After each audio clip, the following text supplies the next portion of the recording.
Well, here's the question: Does Sam Cassell want to be a head coach, and where does he want? And where does he want to coach? He may have a specific location on where he wants to coach. He's not moving until that opportunity presents itself. That could be I don't know. I've never. But he's just one example. There's a lot of assistants. There's also white retreads. Like Tibbs keeps getting the job, but Fizdale just out here. But here's the thing: I think when you look at the success of what guys like Doc Rivers has done, when you look at Bernie Bickerstaff back in the day, when you look at Casey Jones back in the day with the Celtics, what he accomplished, especially in the 80s when it was the Lakers-Celtics rivalry. And then, like I said, the NBA has been progressive because we talk about upper management positions. There's been a lot of black people that have had upper management positions. We're at a point in our lives where we're actually finally considering, I should say, women being head coaches in the NBA. Yeah. When we look at Becky Hammon, we look at Lisa Leslie with the Big Three. What Ice Cube had created with the Big Three. So you're starting to see more progression when it comes to the sport of basketball than any other main sport that we talk about, that we visited, that we support or like. And to me, the other problem, and I forgot to put this in the tweet as well, is that do you realize in the WNBA there are no black women head coaches in the WNBA? I still don't understand that. Like, aside from the fact that there's too many male head coaches. So what I did, But even in D1, it's the same thing. D1 basketball. Oriama's a piece of shit, but whatever. And I'm saying to myself, and I even had a guy on my show recently. You can go back and listen to it on iTunes at the morning after with Nick Hamilton, who is the PR person for the Los Angeles Sparks. And when you go on his Twitter, he's always advocating for women's sports and always advocating for, diversity when it comes to coverage of women's sports, which is in his right. But then, and also in his interest, when I point out the fact that there's 88% black females in the WNBA, and I quote tweet that and I at you about it, crickets. They just got rid of the crickets. They had a black person who was so why isn't Tamika Catchings a head coach in the WNBA? Why isn't Swim Cash? Why isn't Swin Cash? Why isn't Lisa Leslie a head coach in the WNBA? Dare I say the NBA? Okay. So this is the problem that continues to get ignored, and we cannot be selective on what causes we want to get behind. Either it's right or it's wrong, or we don't deal with it. You can't be selective and say, oh, well, we'll deal with the NFL and its lack of having black coaches, but we won't deal with the WNBA and their lack of having black women coaches, even though majority of the women in the WNBA are black. Or we won't deal with the fact that the NHL does not progressively move towards having black coaches, because there are some black folks that do know the sport of hockey and know it better than their white counterparts. We won't get into that. Or Major League Baseball, who they have guys that can manage the game of baseball and know a lot more baseball than they'll forget more baseball than we'll ever remember. We won't get into that. Or upper management positions, the same thing in the NFL. Where are the upper management positions besides the Ozzie Newsomes and guys like that? Where are the upper management positions and the general manager positions of guys that know the game of football and have been following the game of football for decades? Louis Riddick is brilliant. How's he not have a job? They're going to give something to Daniel Jeremiah or somebody? He's brilliant. But see, there's always a thing called fitting the profile. And if you don't fit the profile, this is what happens. I mean, if Mayock can get a job, I think Charles Davis can. I think Louis Riddick should be. Yeah, Louis Riddick. Louis Riddick too. Top of my list for a couple of years now. And that's I think Damian Woody should get a job. Damian Woody knows a lot more football. He does. A lot more football than most people. I mean, he knows. He knows talent. I don't know if he could. No, I'm saying as far as the upper management, because here's the thing. Okay, yeah. I see what you're saying. He knows talent. One thing I will say, Damian Woody knows talent. Yeah. He can point out talent sometime before we can discover it, because he has that eye, because he's been in the trenches. It's just like a war veteran. A war veteran knows, okay, this noise means this is about to happen. Why? Because he's been in the trenches. We haven't been in the trenches, so we don't pay attention to the minor details that we need to pay attention to, because they've been in the trenches. It's the same thing in the NFL. These guys are playing in the NFL. They've been around coaches. They've been groomed. There's a reason why Damian Woody's on ESPN, because ESPN just don't pick anybody. Yeah. So he has enough knowledge. They'll give anybody a tryout, but they give Dan Orlovsky a tryout, who was never a good quarterback at any point of his career, but he got a job. He's actually decent, though, as a sports personality. Yeah, but he failed as a quarterback in college and the pros. But white people get to fail up. The rest of us don't. Like how many black QBs who retired? Where's Warren Moon at? Where's Warren Moon at? Isn't he calling Canadian football games somewhere? Well, why is it Warren Moon? Well, Warren Moon did get into some trouble a couple of times that kind of helped seal his fate. Yep. Unfortunately, I gotta dial back on that one.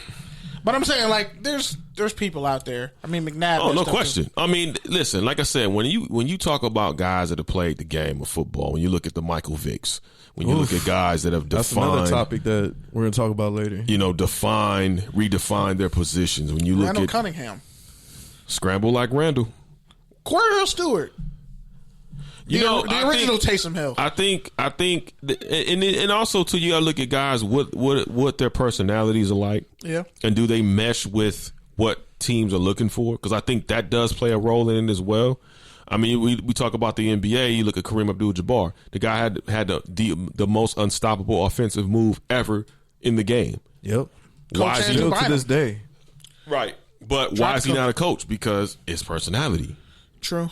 You know what I mean? It's not that he doesn't know the game. It's not that he's not willing to teach individuals. But it's a difference between teaching individuals and going with a group of young men that you have to lead. Yeah. That's the difference. Coordinate all those different personalities, all the different moving parts. Yeah, it's a lot. That's why I love what Herm Edwards is doing in Arizona State. He's cultivating a culture there. And I wish it was more cats like him getting jobs. That's why when Willie Taggart got hired at Florida International, I was like, cool. Don't sit there and be like, oh, he's a retread. He wasn't successful. Everywhere he went was a failure. Like, all the schools he went to were terrible except Oregon. And Florida State was even a shit show. So, but yeah, Uncle Willie got a raw deal. Uncle Willie got a raw deal at Florida State. But yeah, so who did they hire? A white dude. You're talking about this whole, institutional problem across sports. Mm-hmm. We're in 2020, 2030. Sure. How does that look better? How do you say, hey, we've made progress? I don't know if it does, to be quite honest with you. I mean, I can't prognosticate the future, but I will say this much. I mean, I don't know if it does. I don't know how much it would move the needle. Because I think there'd be small little dots on the radar, but not enough to make a significant impact. I'm not sure. Yeah. When I look at progressiveness, when I look at the NBA and what they're doing, going global, with the Basketball Africa League, what they're doing in China, what they've done in China, what they've done recently with the Toronto Raptors, with them winning the NBA title. That was major. I think that was significant for their globalization of the sport and of the league. I thought that was a terrific job by the NBA and Adam Silver and what he's done. But it all started, to me, it just started. Even the way they profiled their super fan, like, that was a big thing, because it's like, yeah. They could have ran away from that because of how he looks. That's culture. But they didn't. They embraced the culture. But see, David Stern had the foresight and the balls enough to say, okay, look, we're gonna start with Magic and Bird. And he did it right at a time when Michael Jordan was starting to rise. And then you had Charles Barkley come in. And then you had The Dream come in. And you had all these other guys, Scottie Pippen. And you had all these other guys coming in here, the bad boys with Isaiah and Dennis Rodman and all those guys. So you had opportunities. And then as you move with Jordan being there, and then you had Dream kind of carry the league for a couple years while in Jordan's absence. And then Jordan came back, kept the league afloat, and he just threw the baton out there and said, okay, who's going to take it?